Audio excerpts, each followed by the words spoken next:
Good afternoon. This is Professor Jerzy Toman, and my name is Philip Jimenez. We're both faculty at Santa Clara University Law School. And we've come to talk to you about this wonderful program that we've put together in Vienna, Austria, primarily dealing with the law of the European Union. So Professor Toman, could you tell us something about this wonderful curriculum that we have in place at the University of Vienna? As you have realized from the description of the program is during 3 weeks. 2 first weeks are consecrated practically to the European law. And European law was there practically from 1907 to 2007 until now. And in the very beginning, the European Union law was something with a great perspective and great evolution.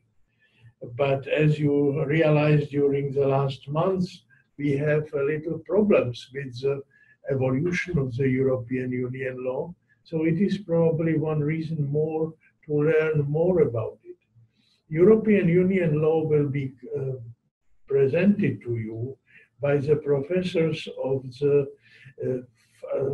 law faculty of Vienna, and it will be in fact happening also in the places of the Vienna Law School, which is one of the most modern law schools in Europe.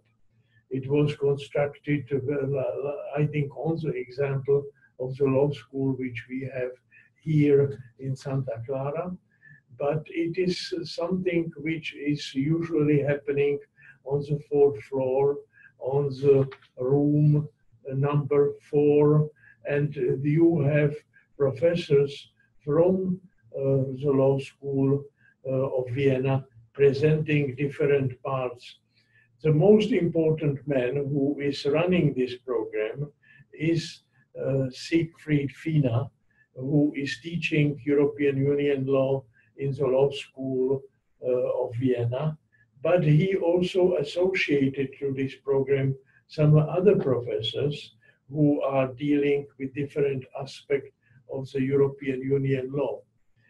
Among them will be also one of the professors who is dealing with the European Union Court, which is presenting the different cases of the European Court. Then he is associated other professors from the law school coming and joining his program. So that's something which is most important, and I will say the most important part of the whole program. This was during the 2 weeks. After these 2 weeks, we have the 3rd week, which is much more consecrated, I think, to the Vienna aspect. It is consecrated, first of all, to the Austrian law.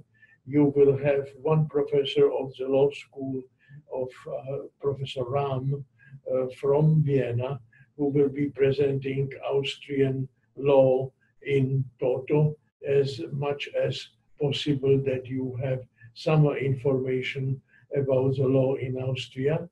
Then there will be one day consecrated to the military aspect, because we will be mostly being in the building of the Austrian Military Academy, and 2 of the leaders of this military academy will be presenting to you the work the military academy is doing.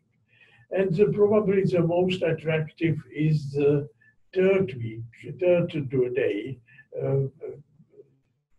which is Thursday, and where we are making visit to the military academy in Wiener Neustadt, which is about 30 or 40 kilometers from Vienna. And it was the academy which was created in the 17th century. So you will enjoy being in the Maria Theresia building with all the history which the military will presenting to you. You will also visit different places where the military training is taking place. And then will be coming the Friday, which usually is the end of the week. This time it will be the end of the whole 3 weeks program, and you will have exam where you will be able to demonstrate what you have learned during these 3 weeks.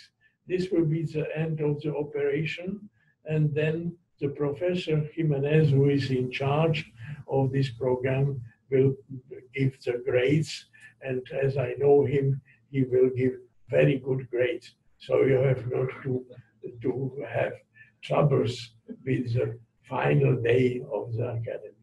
So that's something I wanted to describe about the program. Thank you very much, Professor Toman. I might just add that it's going to be a very interesting year, as Professor Toman spoke of it a little bit earlier. That is, there's a lot developing in Europe now, and more particularly with respect to the exit of the UK from that organization.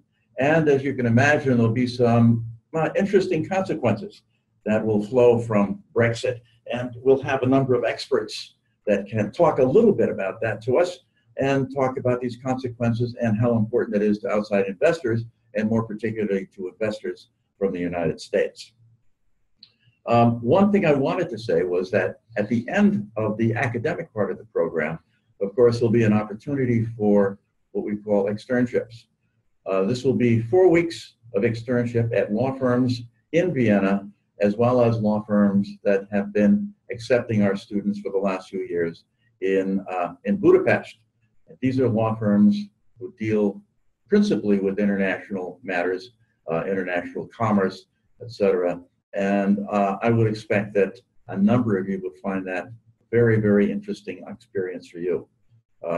We're working on putting those together at this point. So this year, in addition to the academic curriculum and to the internships, we'll be providing some kind of social interaction between our students and lawyers who are practicing in Vienna, and more particularly lawyers that are practicing on the international stage, if you will. And then, of course, there'll be an opportunity to mix socially with students from the University of Vienna, so that you'll have an opportunity to exchange ideas and observations on what's going on in the world today. I think it provides you a very interesting opportunity to talk about these things with people who are directly living the consequences of Brexit. One question of importance to students, of course, is the kind of housing that's been provided in this case. And Professor Tillman, with many years of experience with the program, would like to tell you a little bit about that. We have been very lucky to have the accommodation in the building of the military academy in Stiftgasse in Vienna. And it is a beautiful building, a historical building in Vienna, but you have also very good facilities that one of the part of the building is consecrated to the accommodation. And this accommodation is providing in the single rooms, well equipped, as they are equipped for the soldiers of the academy themselves.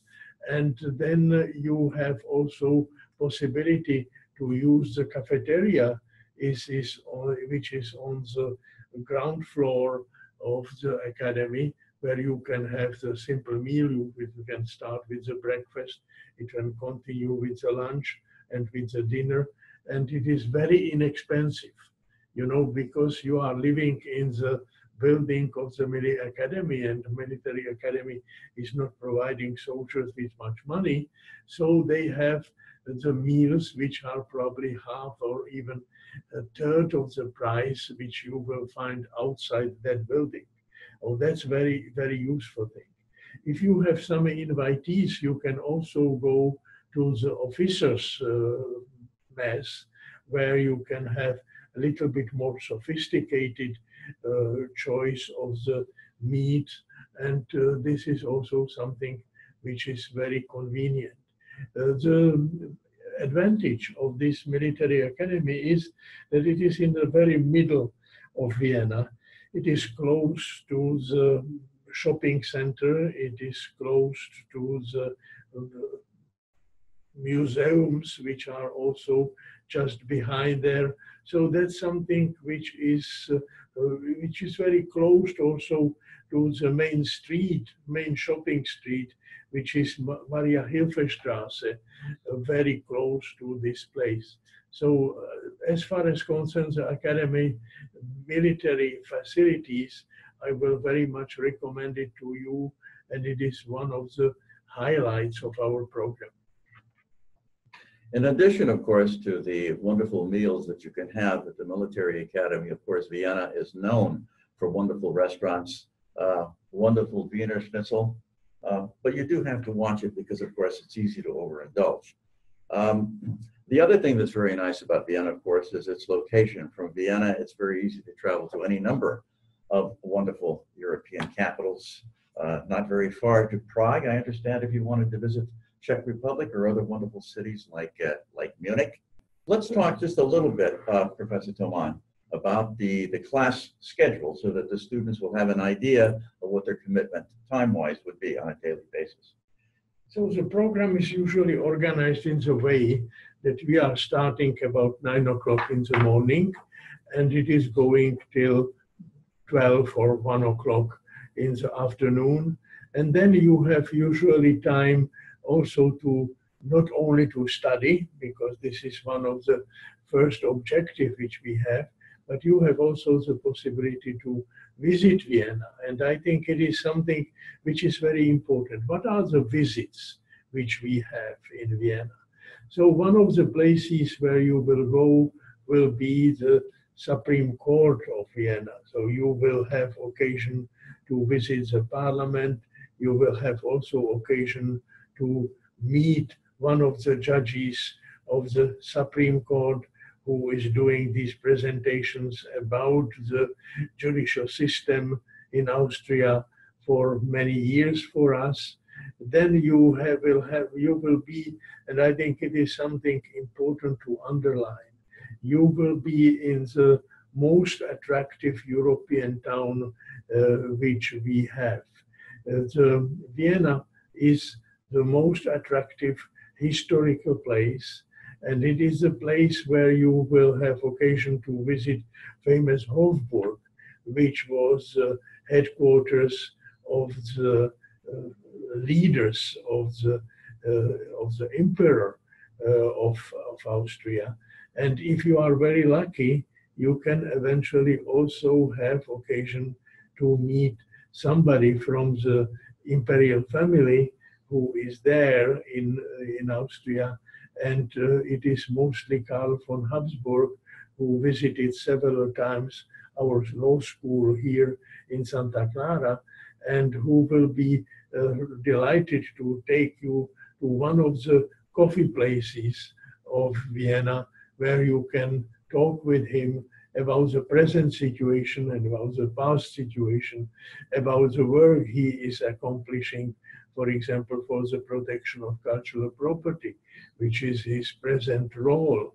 You will probably have also occasion, if it is happening in Vienna, you meet his brother, Georg von Habsburg, who is a very attractive personality because he is, you know, the Austro-Hungarian Empire was composed of all parts, two parts, one part which was starting in 1867, and it was the Austrian part, and the second part was the Hungary. And these two parties were put together, and one of the brothers of Karl von Habsburg, Georg von Habsburg, is now living in Budapest. And it is quite interesting that this man, who practically lost his career in the imperial position, he established himself in Hungary. He has also as wife one of the Hungarian aristocrats, and is living there. And during 10 years, he was president of the Hungarian Red Cross. and he is now advisor to the Hungarian government.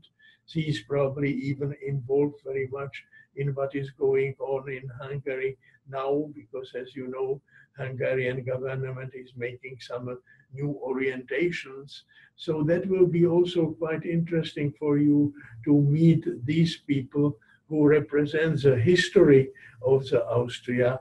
But they also, it is quite interesting to mention also that one of the candidates for the president of Austria recently was somebody who was part of the Austrian aristocratic order, and he was not elected, but he still played a very important role in Austrian politics. Thank you very much, Professor Thoman. That's all very enlightening, and it shows what a wonderful, unique project we have going in Vienna. So Professor Thoman and I will both be in Vienna this coming summer, and we very much look forward to meeting you there. I think we'll all have a wonderful time.